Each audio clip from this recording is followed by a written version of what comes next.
Agora será luta antimanicomial, empoderamento, arte e formação, ampliando as vias de cuidado. Gostaria de chamar para compor aqui a nossa ágora o professor Renato de Renzo, diretor do projeto Tantan.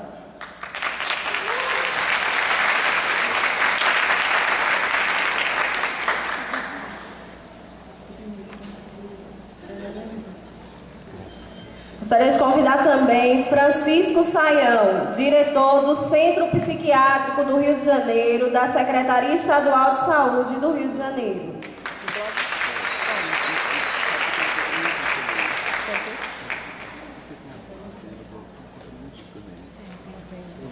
Convidamos também Rafael West, gerente-geral de Políticas sobre Drogas da Secretaria de Direitos Humanos de Pernambuco.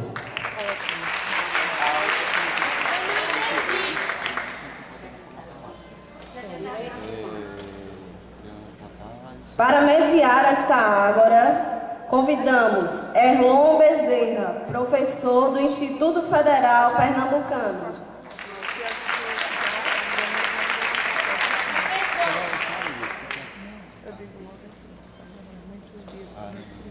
Tá bom, Michele?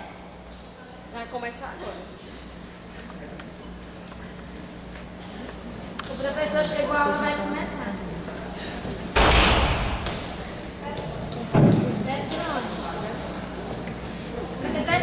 Agora ligou. Gente, bom dia. Sejam bem-vindos a essa ágora, né? A ideia é que a gente faça um espaço de conversa após o aquecimento, né, da provocação da conversa feita pelos nossos convidados, já foram apresentados. Meu papel não é atrapalhar, portanto eu vou passar a fala para eles, só combinar algo com vocês, que nós já combinamos antes, que as falas terão cerca de 20 minutos de duração, para que a gente possa até o final um espaço para conversa com vocês. E a ordem de apresentação vai ser o Saião, o Kiko, né, como se chama? Francisco Saião, o Kiko. Eu trouxe um documentário, esgota um pouco o tempo, ele tem 22 minutos. E daí a Gabriela vai me ajudar a passar o documentário e daí eu vou ficar aqui disponível para se tiver alguma pergunta para fazer, que é o trabalho do Centro Psiquiátrico. Tem algumas ações que eu acho interessantes que vão ser vistas então no documentário. Ok, então, enquanto se prepara aí, eu vou só dizer a ordem aqui, que é depois Rafael, depois Renato, e tenhamos uma ótima conversa aqui. Tá?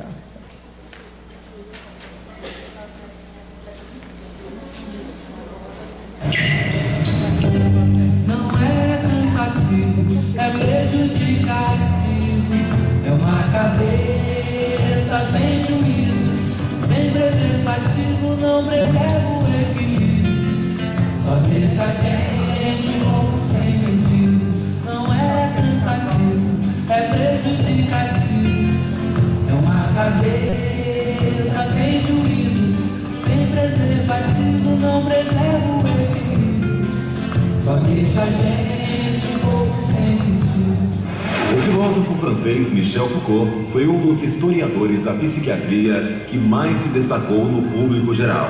Em seus trabalhos, narrou o desenvolvimento de uma ciência médica que muitas vezes se confundiu com o misticismo. A loucura desenha uma silhueta bem familiar na paisagem social. A história da psiquiatria foi pautada por muitas visões contraditórias. Ainda na Grécia Antiga, a loucura era considerada a manifestação dos deuses e o louco, um excêntrico cercado de superstições e dotado de sabedoria. Posteriormente, a visão segregacionista da sociedade passou a encarar o louco com o mesmo peso da lepra dos tempos bíblicos. Mas foi o médico Philippe Pinel, também francês, que arrancou das garras confusas do misticismo e manipulações religiosas a loucura, que deu uma abordagem acadêmica à saúde mental. Iniciou a humanização dos cuidados do paciente psiquiátrico. Para muitos, Pinel foi o pai da psiquiatria moderna. No Brasil, entre muitos nomes que lutaram para quebrar o relacionamento negativo com a loucura, Destaca-se a médica nordestina Nise da Silveira, uma das primeiras mulheres a exercer a medicina no Brasil, numa época onde a maioria esmagadora dos corredores hospitalares trafegavam homens no exercício da medicina. Não bastasse o pioneirismo de gênero na medicina, Nise da Silveira foi uma revolucionária contra tratamentos considerados desumanos de pacientes psiquiátricos. Nise da Silveira atuou se relacionando com nomes da psiquiatria internacional, como Carl Gustav Jung.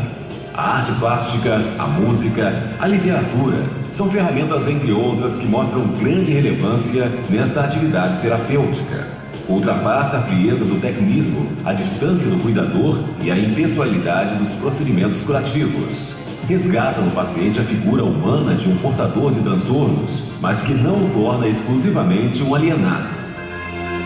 O psiquiatra Francisco Saião, no Rio de Janeiro, tem experimentado à frente de uma instituição especializada, o Centro Psiquiátrico Rio de Janeiro, CPRJ, a experiência desses pioneiros dentro da visão da reforma psiquiátrica brasileira, dando materialidade à relação com o usuário da instituição, quebrando barreiras que num tempo não muito distante era vista com muita reserva. Bom, como toda segunda-feira nós temos de rotina fazer reunião dos coordenadores, somos 12 coordenadores, cada um comandando um setor, e trazemos as notícias e vemos o que a gente tem que interferir para que o hospital funcione melhor e de maneira mais articulada. O CPRJ, Centro Psiquiátrico Rio de Janeiro, oferece diversas modalidades de tratamento aos seus usuários, tais como Hospital Dia. O Hospital Dia é destinado a pacientes graves, que somente tem a finalidade de evitar as internações sucessivas, Então você dá uma cobertura diária a essa clientela.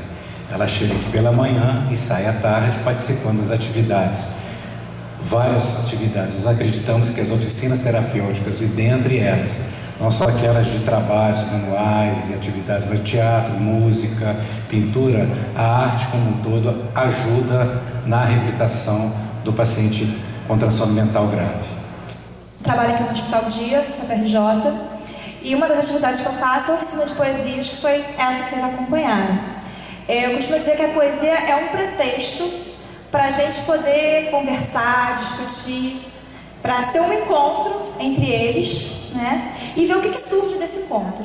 E a gente está sempre escutando e vendo como cada um sente, o que cada um pensa, e o objetivo é deixar o encontro acontecer. Eu fico só ali realmente estimulando que a fala, que esse encontro aconteça, e aí eu procuro ficar o mais distante possível para que eles façam esse espaço. Eu digo que é um espaço que eles estão produzindo. Eu estou ali só como mais um elemento, como eles também.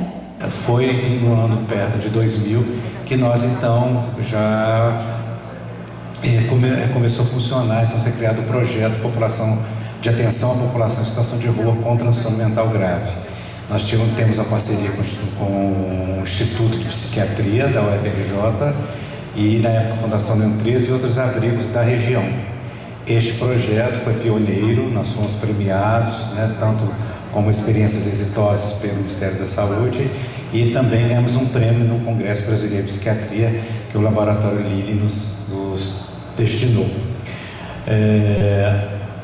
A partir daí, outros serviços, eu acho que inspirados nisso, e a coisa cresceu, Tínhamos um colega em São Paulo fazendo um trabalho semelhante, e hoje, se você prestar bem atenção na atenção básica e tudo, você tem já serviços destinados a atender a população de rua. Então, ela que estava fora desse projeto, de acordo com os princípios do SUS, que devem de acessibilidade, todo mundo deve ter acesso à saúde, ao tratamento, a população de rua também foi absorvida, ela está dentro de um processo, um projeto de assistência em saúde mental também. Atendimento de emergência 24 horas. Como o próprio nome já diz, eu coordeno as ações médicas da emergência. No momento temos 14 profissionais que estão na nossa gerência, e tentamos fazer sempre essa integração também com o processo de aprendizado, que é com a residência médica.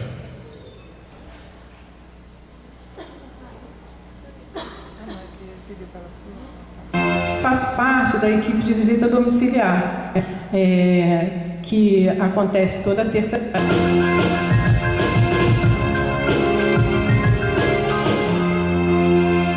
Faço parte da equipe de visita domiciliar, que acontece toda terça-feira. É um projeto também fundamental aqui no CPRJ, né, que dá uma visibilidade muito grande, já que esse é um projeto que a gente não vê por aí em outras instituições. Então tem um peso muito grande da gente estar conseguindo trazer pessoas que estão fora do serviço de saúde, necessitando desse acompanhamento, que a gente está conseguindo resgatar em seus próprios domicílios, né? E também a família conta com esse apoio. É importante, nesse momento, o serviço social estar fazendo as orientações necessárias, colocando à disposição os benefícios a qual os pacientes têm direito, né? E resgatando essa cidadania, que eu acho que é o mais importante e é o objetivo principal nosso.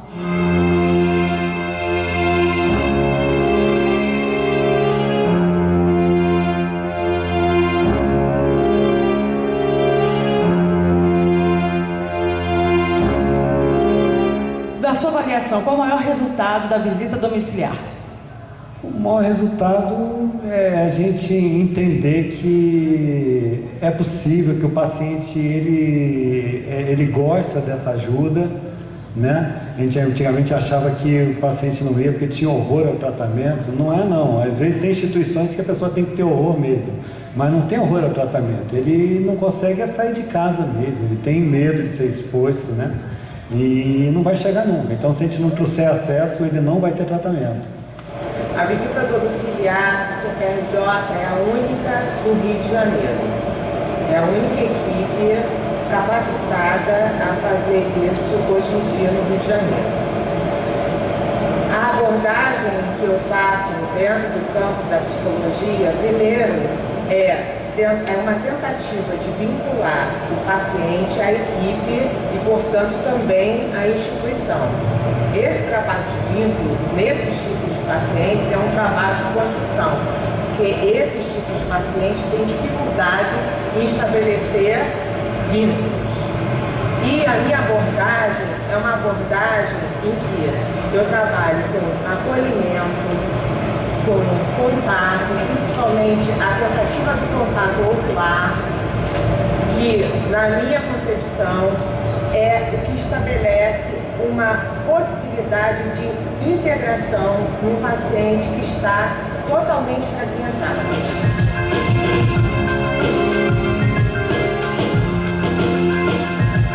Estudo através de residência multidisciplinar de saúde mental e terapias alternativas.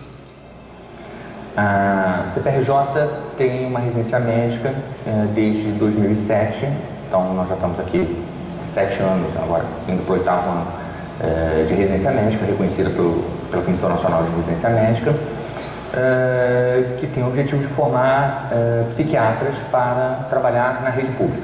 Desde o início, o objetivo da residência era formar pessoas para o trabalho multiprofissional em serviço público, dentro da lógica da reforma psiquiátrica. Infelizmente, um dos impasses da reforma hoje é exatamente a falta de pessoal treinado e capacitado para trabalhar no serviço de saúde mental. O CPRJ tem se juntar a outras residências já tradicionais aqui no Rio, no sentido de formar profissionais com essa finalidade. O CPRJ, no meu entendimento, ganhou muito com a chegada dos residentes, tanto dos residentes médicos quanto dos multiprofissionais.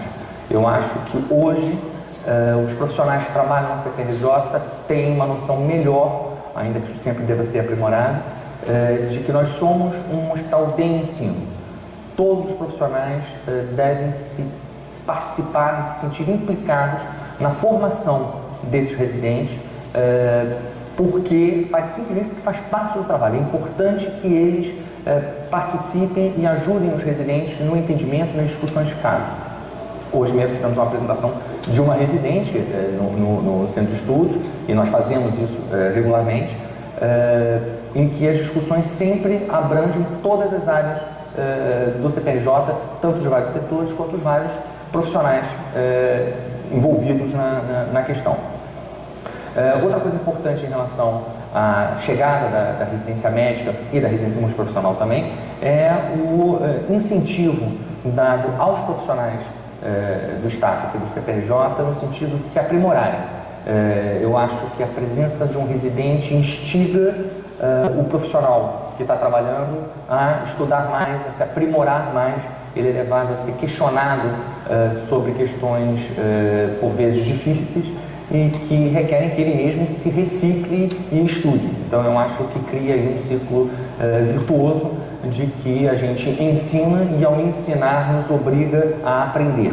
E eu acho que esse aprendizado foi, assim, o maior ganho que o CPRJ teve, para além do próprio ganho assistencial junto aos pacientes. Eu acredito que os pacientes são melhores cuidados agora do que antes, porque os residentes têm, de fato, uma dedicação muito grande com os pacientes, e isso, obviamente, tem um impacto, né, no cuidado deles.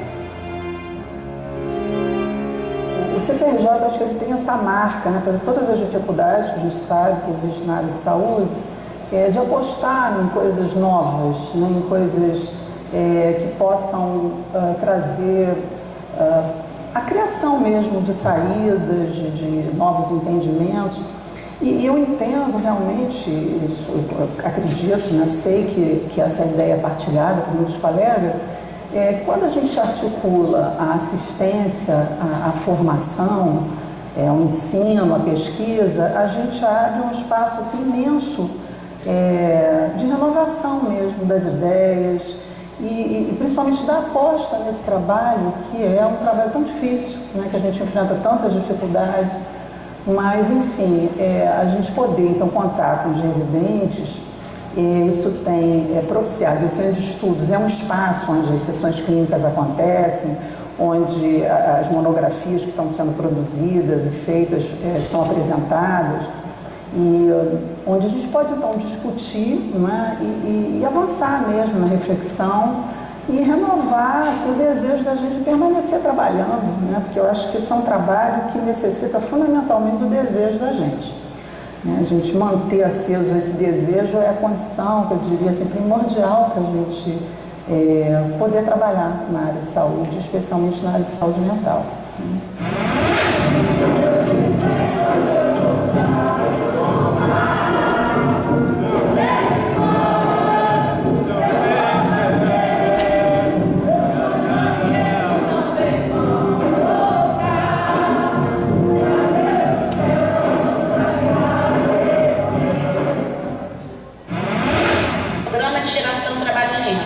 Nós temos a vertente das oficinas, que a gente chama de um trabalho assistido aqui, as oficinas de geração de renda, que a Amanda está aqui conosco, que coordena o Basarte e coordena também, junto com a Lilian, o projeto Culinária. Nós temos o gerente desse projeto, que cuida do dinheiro, das finanças, enfim, de como viabilizar o projeto, que é o Luiz Mota, que deve estar chegando, né? E nós temos a Marta, que está comigo no projeto Pistrave, que nós realizamos aqui o acolhimento daquelas pessoas que desejam trabalhar no mercado informal. Quer dizer, das pessoas que não, que diante assim, de uma melhora do seu percurso no tratamento, quer dizer, quando chega um certo momento que sente que a medicação e o suporte terapêutico está trazendo alguma novidade, alguma estabilização, alguma possibilidade, nos procuram no ponto de encontro em trabalho e geração de renda, ou então são encaminhados pela equipe